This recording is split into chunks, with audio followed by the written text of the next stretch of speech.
નમસ્કાર વિદ્યાર્થી મિત્રો, આજે આપણે ધોરણ 10ના સામાજિક વિજ્ઞાન વિષયની શરૂઆત કરવા જઈ રહ્યા છીએ. તે પહેલાં આપણે થોડા વિષય અંગેની ચર્ચા કરી લઈએ. આપણા પાઠ્યપુસ્તકની અંદર અનુક્રમણિકામાં તમે જોઈ શકો છો કે 21 સુધી પાઠ છે અને એક નવું દિવ્યાંગવાળું ચેપ્ટર પણ ઉમેરાવાનું છે. બીજું કંઈ બદલાવાનું નથી. અને સામાજિક વિજ્ઞાન વિષયની અંદર તમે જેટલું વાંચન રાખશો એટલું તમને સરળતા રહેશે. હું જેમ જેમ કરાવું તેમ તેમ તમે આગળ વાંચતા રહેજો, રિવિઝન કરતા રહેજો ઘરેથી, બરાબર? તો જ તમને સરળ પડશે. હવે આપણે પાઠ્યપુસ્તકની અંદર જોઈશું કે આપણા ઘણા બધા પાઠો એવા છે જે સરખા જ લાગશે તમને. 7 સુધીના પાઠો એવા જ છે, બરાબર? આ વારસો જ આવશે, પણ વારસાની અંદર હસ્તકલા, લલિત કલા, શિલ્પકલા, સ્થાપત્ય કલા, સાહિત્ય, વિજ્ઞાન, ટેકનોલોજી, આ બધા વિષયો આવતા રહેશે. પણ તમારો ટોપિક એક જ રહેશે 7 પાઠ સુધી, વારસો, બરાબર?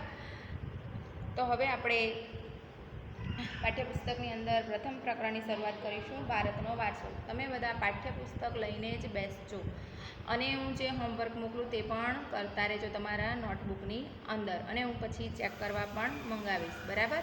ચાલો, તો હવે આપણે શરૂ કરીશું.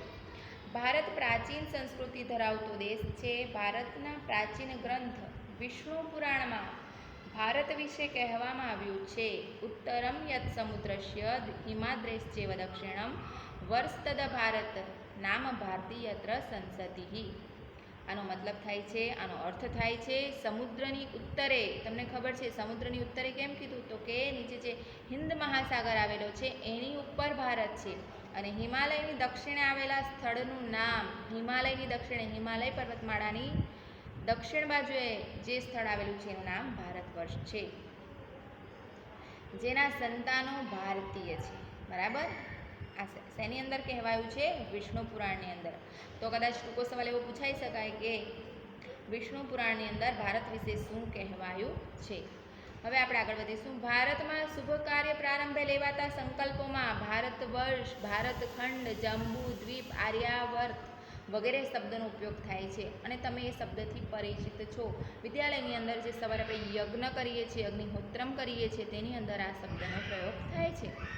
પૂર્વ, પશ્ચિમ અને દક્ષિણ 3 દિશાઓમાં સમુદ્ર અને ઉત્તર દિશામાં હિમાલયની ગિરિમાળા એવી કુદરતી સીમા ધરાવતો આપણો દેશ, આપણા દેશની કુદરતી સીમા ભગવાને જાણે આપણને કરીને આપેલું એવું લાગે છે. પૂર્વ તરફ તમને ધ્યાન છે બંગાળાની ખાડી, પશ્ચિમ તરફ અરબ સાગર અને દક્ષિણમાં હિન્દ મહાસાગર.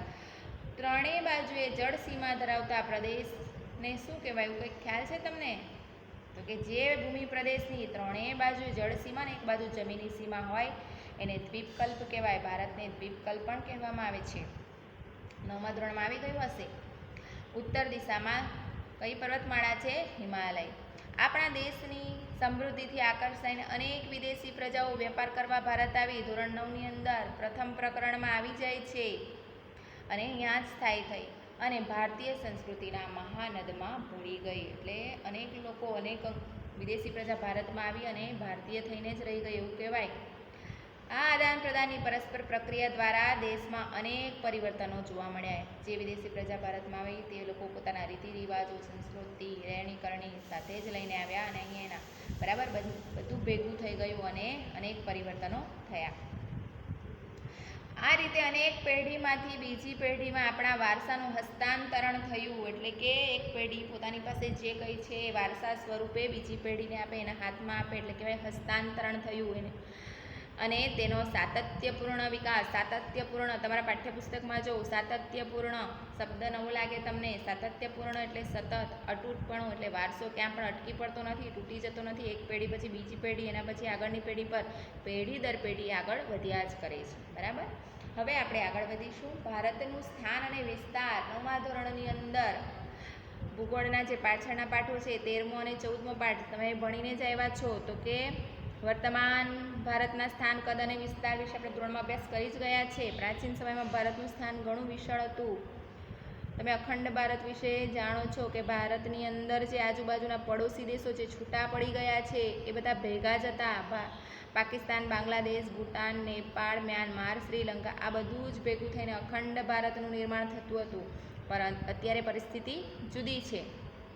વિસ્તારની દ્રષ્ટિએ ભારત વિશ્વમાં 7મા ક્રમે અને જનસંખ્યાની દ્રષ્ટિએ બીજું સ્થાન ધરાવે છે. આ પણ ટૂંકો સવાલમાં પૂછી શકાય, ખાલી જગ્યામાં પૂછી શકાય. હવે આપણે ભારતના વૈવિધ્યસભર વારસાની વાત કરીશું. વૈવિધ્યસભર એટલે વિવિધતાથી ભરેલો. તમને ખબર છે કે ભારત ઉત્તર, દક્ષિણ, પૂર્વ, પશ્ચિમ એટલે કે કાશ્મીરથી લઈને કન્યાકુમારીને અટકથી લઈને કટક સુધી અનેક ભાષા, ધર્મ, જાતિ, રીતિ રિવાજ, પરંપરા, રહેણી-કરણી, ખોરાક, અલગ અલગ કહીએ તો વિવિધતામાં એકતા ધરાવતો દેશ છે. તો ભારત ભૂમિએ આપણને વિશ્વને સમૃદ્ધ અને વૈવિધ્યસભર વારસો એટલે કે વિવિધતા ભરેલો વારસો આપ્યો છે. ભારતીય પ્રજા કેવી છે અથવા તો ભારતીય સંસ્કૃતિ શાંતિપ્રિય અને વેપારી રહી છે. ભારતની સંસ્કૃતિમાંથી સતચિત અને આનંદનો અનુભવ થાય છે. ભારતીય સંસ્કૃતિ શાંતિપ્રિય અને વેપારી, કારણ કે ત્રણેય બાજુએ આપણને દરિયાની સીમા મળેલી છે, જળસીમા મળેલી છે, એટલે વેપારની સમૃદ્ધિ તો અહીં હોવાની જ છે. આ ઉપરાંત અહીં આવીને વસેલી ભિન્ન ભિન્ન સંસ્કૃતિ સાથેના આદાન પ્રદાન થકી ભારતીય સંસ્કૃતિ સમૃદ્ધ બની. અને એક લોકો ભારતમાં આવ્યા તેની સંસ્કૃતિ લઈને જ આવ્યા ને, તો એ બધી સંસ્કૃતિ ભેગી થઈ ગઈ અને ભારતીય સંસ્કૃતિ કેવી થઈ? સમૃદ્ધ. તેણે અપનાવેલા અહિંસા અને શાંતિના મૂલ્યોને આજે વિશ્વભરમાં પ્રશંસા અને સ્વીકાર થયો છે. સિંધુ ખીણની સંસ્કૃતિના લોકોથી શરૂ કરીને આજ દિન સુધીના લોકોએ જે ભારતને પોતાની આવડત, બુદ્ધિ, કલા, કૌશલ્ય દ્વારા સમૃદ્ધ બનાવ્યું છે. ભારતના ભવ્ય વારસાના નિર્માણ અને ઘડતર માટે અનેક ઋષિમુનિઓ, સંતો, વિદુષીઓ એટલે પણ વિદ્વાનો જ છે. વિદ્વાનો તો છે પણ વિદુષીઓ બધી જ કોઈ કલામાં પારંગત છે તેને વિદુષીઓ કહેવાય. ચિંતકો, કલાકારો, કારીગરો, વૈજ્ઞાનિકો, સંશોધકો, સાહિત્યકારો, શિક્ષણશાસ્ત્રીઓ, રાજનીતિજ્ઞો, ઇતિહાસકારો, સમાજ સુધારકો વગેરેનો અગત્યનો ફાળો છે. તેમના ધર્મ, શાસન, શૈલી, ભાષા, કલા, ચિત્ર, બોલી, પહેરવેશ અને રીતિ રિવાજો વગેરે પણ ભારતને મળ્યા છે. આ રીતે ભારતમાં ભાતીગળ સંસ્કૃતિનું નિર્માણ થયું છે. ભાતીગળ એટલે રંગબેરંગી, કારણ કે ભારતની અંદર અનેક ધર્મ, જાતિ, બોલી, ભાષા, પહેરવેશ, ધર્મ, રહેણી-કરણી વિવિધતા ભરેલી કહીએ તો ચાલે એવા લોકો રહે છે. એટલે આપણી સંસ્કૃતિ પણ ભાતીગળ એટલે રંગબેરંગી વિવિધતા ભરેલી થઈ ગઈ. આગળ વધીશું આપણે મિત્રો. સંસ્કૃતિનો અર્થ. સંસ્કૃતિ એટલે જીવન જીવવાની રીત. તમને એક સંકલ્પના અહીંયા મળે છે, સંકલ્પના પૂછાય છે અથવા એક માર્ક્સમાં પણ પૂછાય. એટલે સંસ્કૃતિ શું છે? તો આપણી જીવન જીવવાની રીત. ભારતીયો કઈ રીતે જીવે છે, વિદેશીઓ કઈ રીતે, દરેકની જીવન જીવવાની રીત અલગ છે, બરાબર? તો તેની સંસ્કૃતિ કહેવાય. દેશ કે સમાજમાં કાળક્રમે બદલાતા સંજોગો અનુસાર જનજીવનમાં આવતા પરિવર્તનો, સુધારા, સામાજિક નીતિરીતિ ઇત્યાદિ વડે ભિન્ન ભિન્ન સમાજોની સંસ્કૃતિ બને છે. દેશની અંદર ધીમે ધીમે પરિવર્તન આવે, દરેક સમાજની અંદર પરિવર્તન આવે. પહેલાંના સમાજની વાત કરીને વર્તમાન સમાજમાં કેટલું બધું પરિવર્તન છે, બરાબર? અને એ પરિવર્તન આવતા આવતા ધીમે ધીમે બધી સંસ્કૃતિ બની જાય. પહેલાં તમને ખબર છે કે સ્ત્રીઓને શિક્ષણ કે વિદ્યાલય કે શાળામાં મોકલવામાં નહીં આવતી હતી, શિક્ષણ લેવા દેવામાં નહીં આવતું, અને વર્તમાન સમયમાં શિક્ષણ લેવા દેવામાં આવે છે, બરાબર? તો સમાજની અંદર પરિવર્તન ધીમે ધીમે આવે. પહેલાં એના બધા જ લોકો ભણતા નહીં, પણ અત્યારે બધા જ લોકો ભણે છે, બરાબર? તો સંસ્કૃતિ એટલે માનવ મનનું ખેડાણ. એક બીજી સંકલ્પના થાય છે. તેમાં માનવ સમાજની ટેવો, મૂલ્યો, આચાર વિચાર, ધાર્મિક પરંપરાઓ, રહેણી-કરણી અને જીવનને ઉચ્ચતમ ધ્યેય સુધી લઈ જતા આદર્શોનો સરવાળો એમ પણ કહી શકાય, બરાબર? એટલે સંસ્કૃતિના અર્થમાં તમારે ધ્યાન રાખવાનું છે કે સંસ્કૃતિ એટલે શું? તો સંસ્કૃતિ એટલે જીવન જીવવાની રીત, પણ એ જીવન જીવવાની રીતની અંદર આપણા ટેવો, મૂલ્યો, આચાર વિચાર, ધાર્મિક પરંપરા, રહેણી-કરણી બધું જ આવી જાય છે. ચાલો હવે આપણે આગળ વધીશું. આગળનો ટોપિક છે ભારતીય સંસ્કૃતિનો વારસો.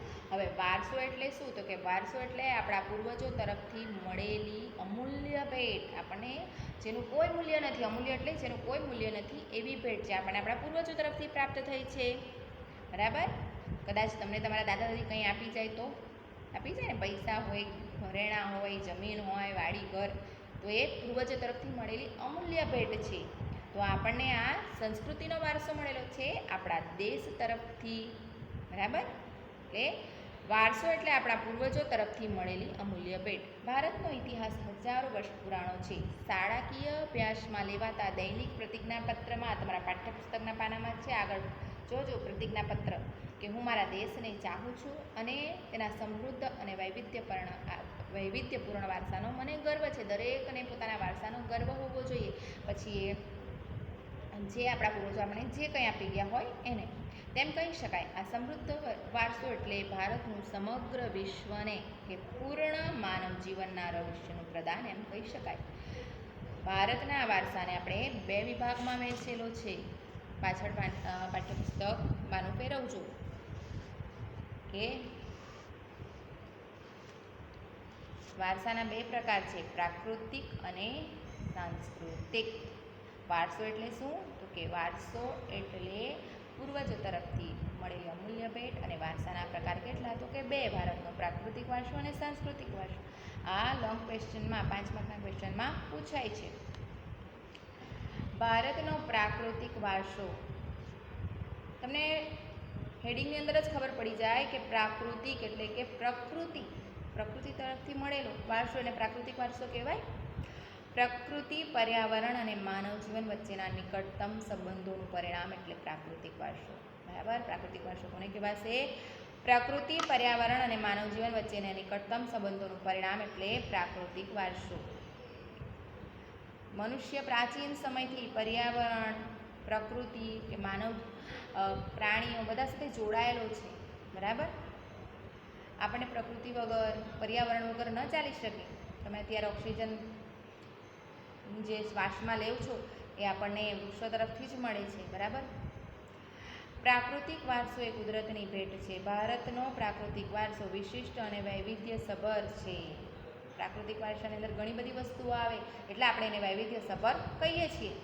ઊંચા પર્વતો છે, નદીઓ છે, ઝરણાઓ છે, લાંબા દરિયા કિનારા છે, વિશાળ ફળદ્રુપ મેદાનો છે, ખીણ પ્રદેશો, રણોનો સમાવેશ થાય. આ બધું જ પ્રકૃતિની દેન છે એટલે એને પ્રાકૃતિક વારસામાં સમાવેશ કરવામાં આવેલો છે. આ ઉપરાંત વૃક્ષો, વનસ્પતિ, જીવજંતુઓ અને સાથે સાથે આપણે એટલે કે મનુષ્ય પણ પ્રકૃતિના સંતાનો છે. વૈવિધ્યપૂર્ણ ભૂમિ દ્રશ્યો, વિવિધ પ્રકારના ખડકો, ખનિજો, આ બધું જ શું છે? પ્રાકૃતિક વારસો. પ્રકૃતિ આપણને આહાર, પાણી, શુદ્ધ વાયુ તેમજ નિવાસ જેવી લગભગ બધી જ વ્યવસ્થાઓ સુંદર રીતે કરી આપે છે. તમને ખબર જ છે કે પ્રકૃતિમાંથી જ આપણે ખોરાક લઈએ છીએ. તમે શાકભાજી ખાઓ, ફળ ખાઓ, અનાજ ખાઓ, પાણી પીવું, શુદ્ધ ઓક્સિજન લેવ, નિવાસ તમારા અલગ અલગ પ્રકારના ઝૂંપડું હોય કે પછી કાચું મકાન હોય કે મોટો બંગલો હોય કે મોટું મકાન હોય, એપાર્ટમેન્ટ, આ બધી જ આવશ્યકતાઓ આપણને પ્રકૃતિમાંથી જ પૂરી પાડે છે. બરાબર? ચાલો આગળ વધીશું. પ્રકૃતિ સાથેનો આપણો વ્યવહાર શ્રદ્ધાપૂર્વક હોવાના ઉદાહરણો. આપણે પ્રકૃતિને પણ ભગવાનની જેમ પૂજીએ છીએ. એ પંચતંત્રની જે વાર્તાઓ છે ને પ્રાચીન, અને બૌદ્ધ ધર્મની જે જાતક કથાઓ છે એમાં આપણને જોવા મળે છે કે પ્રકૃતિને પણ આપણે પૂજીએ છીએ. આપણા લોકસંગીત અને શાસ્ત્રીય સંગીતમાં પણ, બરાબર, લોકસંગીતમાં દરેક પ્રકૃતિ સાથે જોડાયેલા ગીતો આપણને જોવા મળે છે. સવારના પરોઢી આવી હોય, નાના બાળકોને સુવડાવવા માટેના હાલરડા આવી હોય, ઉનાળાના પણ ગીતો હોય અને શિયાળાના વરસાદના પણ ગીતો હોય છે. બરાબર? એ લોકસંગીત છે. શાસ્ત્રીય સંગીત, કદાચ તમને શાસ્ત્રીય સંગીતની અંદર ખબર હશે તો પ્રકૃતિના તત્વ કઈ રીતે જોડાયેલા છે. તો મલ્હાર રાગ વરસાદને બોલાવે છે અને દીપક રાગ અગ્નિ પ્રજ્વલિત કરે છે. તમને ખબર છે? તાનસેને દીપક રાગ ગાયેલો એટલે એના શરીરમાં બળતરા થવા લાગેલી. અને ગુજરાતની સંગીત બેલડી 2 જોડીઓ કઈ તાના અને રીરી 2 બહેનોએ મલ્હાર રાગ કહીને એની અગ્નિને શાંત કરેલી. તો એ પ્રકૃતિ સાથે જોડાયેલા છે ને શાસ્ત્રીય સંગીત પણ. ઋતુઓ અને પ્રકૃતિ સાથેના સંબંધો જોવા મળે છે. બરાબર? શેના? શાસ્ત્રીય સંગીત અને લોકસંગીતને પણ ઋતુઓ સાથે જોડાયેલા છે અને પ્રકૃતિ સાથે જોડાયેલા છે. આપણા ગીતો, તહેવારો, કવિતા, ચિત્રમાં પણ આપણે પ્રકૃતિ અને ઋતુચક્રને પણ જોવા મળે છે. નિસર્ગોપચાર એટલે કે નેચરોથેરેપી, કુદરતી તત્વોનો ઉપયોગ કરીને આપણે જે ચિકિત્સા કરવામાં આવે, રોગોનો ઇલાજ કરવામાં આવે, આયુર્વેદિક પદ્ધતિ અને યુનાન દેશની જે ચિકિત્સા પદ્ધતિ છે ને યુનાની ચિકિત્સા પદ્ધતિ કહેવાય. આ બધી ચિકિત્સા પદ્ધતિ કે રોગોને દૂર કરવાની જે ચિકિત્સા છે એ શું છે? પ્રકૃતિ પર આધારિત છે. બરાબર? તો આ બધું આ બધાનો સમાવેશ પ્રાકૃતિક વારસામાં થાય છે. હવે પ્રાકૃતિક વારસાની અંદર જે અલગ અલગ વસ્તુઓનો સમાવેશ થાય છે કે અલગ અલગ કુદરતી તત્વોનો સમાવેશ થાય છે તેનો આપણે ચર્ચા કરીશું. સૌથી પહેલું છે ભૂમિ દ્રશ્ય. ભૂમિ આકારો દ્વારા અનેક ભૂમિ દ્રશ્યનું સર્જન જોવા મળે છે. રણો લઈ લો, પહાડો લઈ લો કે પછી નદીઓ લે, દરિયા કિનારા, બધા જ ભૂમિ દ્રશ્યો છે. તો સૌથી પહેલાં આપણે જોઈશું ભૂમિ દ્રશ્યો. તો એની અંદર છે હિમાલય પર્વત શ્રેણીનું ઉદાહરણ આપેલું છે કે હિમાલય પર્વત એક ભૂમિ આકાર છે અને એ આપણને કઈ રીતે ઉપયોગી છે, કઈ રીતે એ આપણને વારસો આપે છે, કઈક રીતે આપણને ઉપયોગી થઈ પડે છે. તો 9મા ધોરણમાં આપણે સમજીને આવેલા કે ભાઈ હિમાલય પર્વત એક અભેદ દિવાલ છે, આપણે ઉત્તર તરફના દુશ્મનોથી રક્ષણ આપતી કુદરતી દિવાલ છે. અભેદ એટલે ભેદી ન શકાય તેવી દિવાલ છે, બરાબર. એવું 9મા ધોરણમાં ભણીને આવેલા, બરાબર. હવે આપણે એની વાત કરીશું તો કે હિમાલયમાં અનેક પ્રકારની ઉપયોગી વનસ્પતિ, ખનિજો, અવનવા પશુ પક્ષી અને શિખરો બરફથી છવાયેલા રહે છે. તેથી શું થશે તો કે બારે માસ પાણીથી ભરપૂર નદીઓ આપણને મળે. જે નદીઓ આપણે શું કહેવાય આખું વરસ એનું પાણી વાપરીએ છીએ. એ બારમાસી નદીઓ ક્યાંથી નીકળે છે તો કે હિમાલય પર્વતમાળામાંથી. તરાઈના જંગલો પણ ત્યાં આવેલા છે. તરાઈ એટલે કે તળેટીના જંગલો, ત્યાં આપણે અનેક પ્રકારની ઔષધિ વનસ્પતિ પ્રાપ્ત થાય છે. હિમાલયની અંદર અમરનાથ, બદ્રીનાથ જેવા, કેદારનાથ જેવા યાત્રાધામો, નંદાદેવી જેવા શિખરો, પછી હવા ખાવાના સ્થળો 9મા ધોરણમાં આવી છે ને, ડેલહાઉસી, ધર્મશાલા, બરાબર. તો આ બધું જ આપણને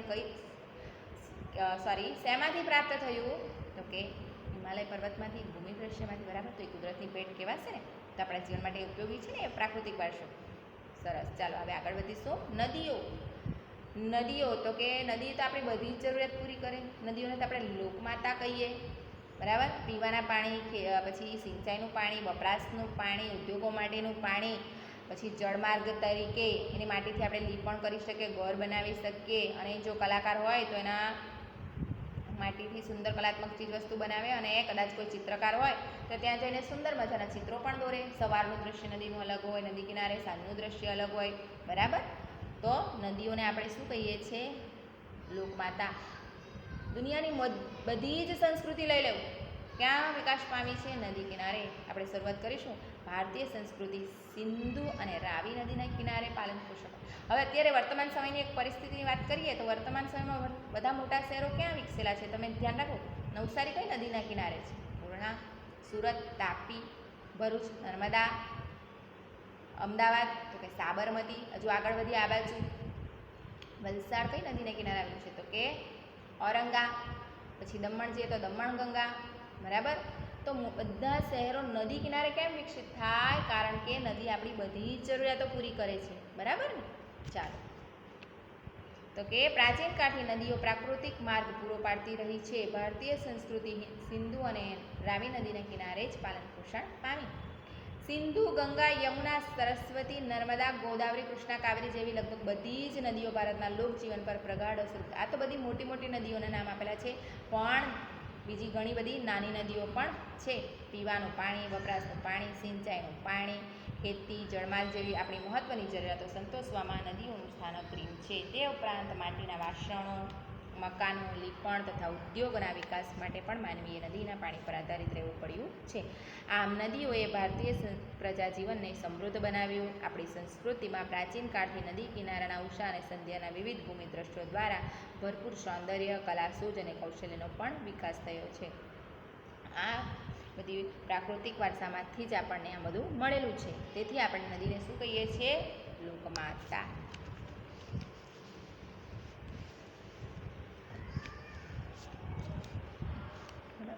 પછી આગળ છે વનસ્પતિ જીવન, બરાબર.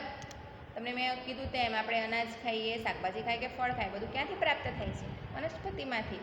તો ભારતની પ્રજા આદિ સમયથી પર્યાવરણ પ્રેમી રહી છે, જેની સાક્ષી તેનો વૃક્ષ પ્રેમ, પુષ્પ પ્રેમ અને છોડવાઓ પ્રત્યેનો આદરભાવ સૂચવે છે. માણસ, પ્રાણી, પશુ પક્ષીના આહાર માટે આપણે એના પર આધાર રાખવો પડે? વનસ્પતિ પર. પ્રાણીએ પણ ત્યાંથી જ ખાવાનું છે, પક્ષીએ પણ અને મનુષ્ય પણ. ભારતમાં વડ, પીપળો અને તુલસી વગેરેની પૂજા ધૂપ દીપથી કરવામાં આવે છે. તમને ખબર છે ને, આપણે તુલસીના છોડની પૂજા કરીએ છીએ. મમ્મી સવારે તુલસીમાં જળ ચડાવે છે, બરાબર. દરેકના આંગણામાં તુલસીનો છોડ હોવો જોઈએ, કારણ કે આપણે એને પવિત્ર માનીએ છીએ, પવિત્ર છોડ માનીએ છીએ. પણ એનું વૈજ્ઞાનિક કારણ પણ છે કે જ્યાં તુલસીનો છોડ હોય ત્યાં જીવજંતુઓ કે જે બીમારીના જમ્સ આવતા નથી. આપણે પીપળાની પૂજા કરીએ કારણ કે પીપળાની પૂજા કરવાથી કે પિતૃઓને તર્પણ મળે. ત્યાં ભગવાન વાસુદેવ એટલે કે કૃષ્ણ ભગવાન વિષ્ણુ નારાયણનો વાસ છે, પરંતુ પીપળો 24 કલાક ઓક્સિજન આપે, બરાબર. તો આપણે પ્રકૃતિના દરેક તત્વો પ્રત્યે શ્રદ્ધા રાખીએ એ આનું ઉદાહરણ છે. આપણે વડ સાવિત્રીનું વ્રત કરીએ છીએ, મમ્મી કરે છે ને, તો વડ સાવિત્રીના વ્રતમાં વડની પૂજા કરવામાં આવે.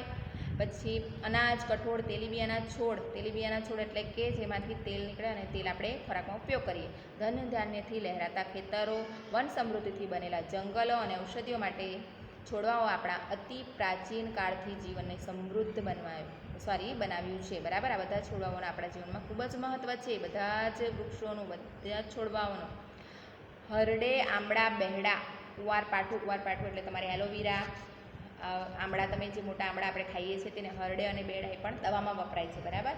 લીમડો, અરડુસી આપણા વિદ્યાલયમાં છે જ ને, લીમડાનો ઝાડ, આ બધું ઔષધિઓ છે. પછી મોગરો, ગુલાબ, કમળ, ડમરો, સૂરજમુખી, ચંપો, નિશિગંધા, જુઈ વગેરે જેવા પુષ્પો એ માનવ જીવનને ખૂબ જ સુંદર, સુવાસિત અને નિરામય અને સમૃદ્ધ બનાવ્યું છે, બરાબર. એટલે આપણા સામાજિક ધાર્મિક જીવન પર બી વનસ્પતિનો અસરકારક પ્રભાવ છે. હવે આગળ વધીશું. વન્યજીવન વનસ્પતિ તમે તમારા પાઠ્યપુસ્તકની અંદર જોતા રહેજો. વન્યજીવન તો આપણે શરૂઆત કરીએ તે પહેલાં તમે જો આપણા જે શું કહેવાય ભગવાન કે દેવતાઓના વાહનો કોણ છે, બરાબર.